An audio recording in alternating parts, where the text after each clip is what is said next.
Hello hi అన్న. Hi, నీ పేరేంటి? శ్రీకర్ అన్న నా పేరు. శ్రీకరా. సో మీకు ఫ్యూచర్ లో రావాల్సిన వైఫ్ ఎలా ఉండాలనుకుంటున్నారు? ప్రజెంట్ అయితే బ్రేకప్ అయిపోయింది అన్న. నాకు బ్రేకప్ అయింది. సో ఒకసారి మీ లవ్ స్టోరీ చెప్తారా? లవ్ స్టోరీ అన్న. ఇప్పుడు అవన్నీ గుర్తు చేసుకోవాలంటే పాస్ట్ అన్న. సో అంతా మీరు చెప్తా అంత ఫీల్ కనిపిస్తోంది. ఎందుకు బ్రేకప్ అయింది? 9 months అయిపోతుంది అన్న బ్రేకప్ అయిపోయి. నార్మల్ గా అమ్మాయి కలిసింది, నార్మల్ మాట్లాడుతుండే, ఇంటి దగ్గరే ఉంటుండే. కాలేజ్ లో చూసినా, కాలేజ్ లో పరిచయము. తిరిగినా మన ఇదే రోడ్స్ పైన తిరుగుతుండే అన్న. ఈ టైంకి నార్మల్గా ఇదే రోడ్స్ పైన తిరుగుతుండే, మార్నింగ్ టైం కూడా ఇదే రోడ్స్ పైన తిరుగుతుండే. అంత అయిపోయింది.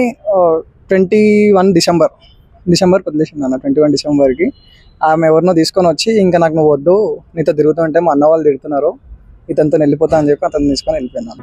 నీతో ప్రతి పేజీ నింపేసానే. సో ఇప్పుడు అమ్మాయిలందరూ అలాగే ఉంటారు అనుకుంటున్నారా, లేకపోతే చాలా మంది మంచి వాళ్ళు ఉన్నారు, చెడ్డ వాళ్ళు ఉన్నారు అని చాలా మంది అబ్బాయిలు చెప్తారు కదా, దాని గురించి మీరు ఏమంటారు? అమ్మాయిల గురించి. నేను అమ్మాయి చెడ్డదని నేను చెప్పలేదు అన్న. అమ్మాయి ఇప్పుడు వచ్చిన ఆమెకు వెల్కమ్ అన్న. ఆమె ఇంకా నాకు ఏదో చూపియాలి, మండిపియాలి అని చెప్పి ఏమో చేస్తుందంట. బట్ ఐ డోంట్ కేర్ అన్న. నాకు ఆమె ఇప్పుడు వచ్చినా వెల్కమ్.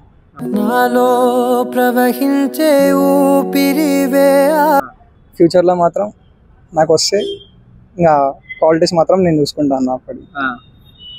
సో మీరు ఒకసారి ఆ అమ్మాయికి ఏదైనా మెసేజ్ చెప్పాలి అని అనుకుంటే ఏమని చెప్తారు? మెసేజ్ అంటే అన్న, ఎవరితో ఉన్నా హ్యాపీగా ఉండాలన్న.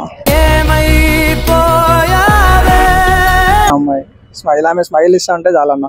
డైలీ మార్నింగ్ అనిపిస్తుంది అన్న, ఇక్కడే చూస్తా అంతే. ఆమె హ్యాపీగా ఉందా లేదా చాలు. ఆమెను చూసి మురిచిపోవడం అంతే. ఆమె ఇప్పుడు నేను మాట్లాడుతుంది అన్న అంతే. కానీ మళ్ళీ రా నా లైఫ్లోకి అంటే అది ఇంపాసిబుల్ అన్న. తను రాదు. సో తను కావాలని అలా చేస్తుందా, లేకపోతే లైక్ మిమ్మల్ని ఏదో బాధ పెట్టాలని చేస్తుందా?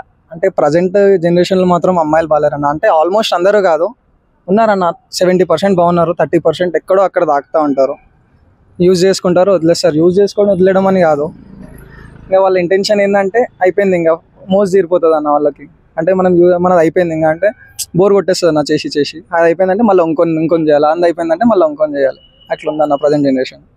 ఓకే, ఇంకోటి ఏంటంటే ఇప్పుడు మీకు ఇంకెవరైనా మీ లైఫ్ లో కొత్త అమ్మాయి రావాలంటే ఎటువంటి హాబీస్ తో రావాలి?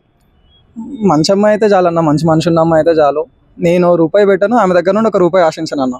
అంతే. ఎవరికి డబ్బు పెట్టుకున్నా డబ్బు ఆశించను అంటే. నాకు డబ్బు కోసం ఆశపడే అమ్మాయి మాత్రం వద్దన్న. సో ఇప్పుడు ప్రెసెంట్ ఉన్న 90% అమ్మాయిలు మన దగ్గర ఖర్చు పెట్టించాలి అనే అమ్మాయిలే ఉన్నారు కదా, సో దాని గురించి మీరు ఏం చెప్తారు? మారాలని చెప్తామన్నా, కానీ వాళ్ళు ఇంకా వాళ్ళపైన డిపెండ్ ఉంటుంది అన్న. ఇప్పుడు మనం చెప్తాము, వాళ్ళు మారకపోతే మనం ఏం చేయలేము. వాళ్ళ కాళ్ళు పట్టుకుని అయితే బతిలాడలేం కదా, అందుకని ఇగ్నోర్ చేసేయాలి మనం కూడా. ఓకే, మీ లైఫ్ లోకి మంచి అమ్మాయి రావాలని కోరుకుంటూ థ్యాంక్స్. థ్యాంక్ యూ అన్న.